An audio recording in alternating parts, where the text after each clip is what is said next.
Thanks, Kelly.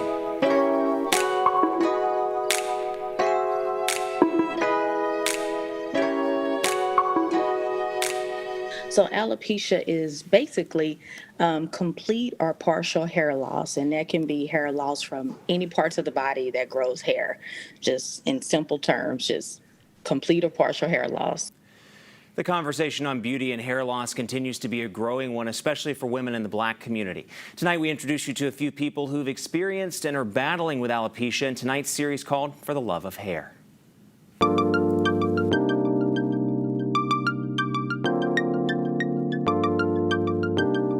Thank you so much for joining us today for The Love of Hair. We want to first say thank you to Marquita Irwin so much for having us in this beautiful salon. Before we get into our discussion, why don't you tell us just a little bit more about the salon and what brought you here? I opened this one, next month will be a year here.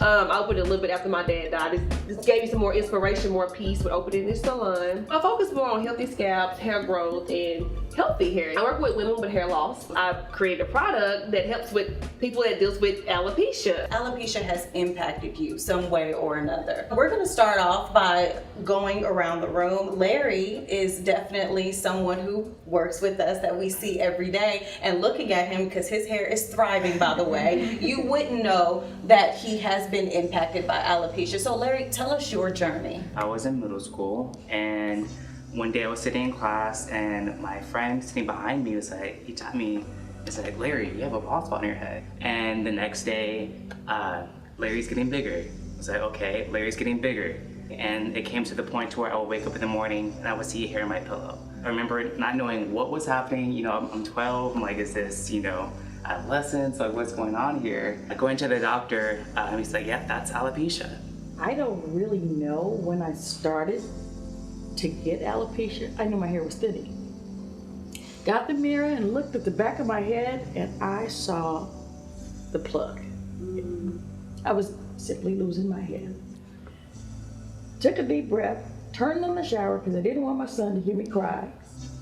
I walked out of the bathroom, down the hall into the den, and I just stood in the door. And what he said was the most powerful. He says, Mama, you can rock that. Beautiful. And you're going to empower other people. And so that's why I agreed to do this, to empower you all. I'm glad that I met you today. I mean, you really inspired me to be able to embrace myself and my hair, because with the journey that I've been through, I'm going to be able to embrace it. I can still wear my wigs, but I want to be able to go out and be bald, you know, sometimes, and still be me.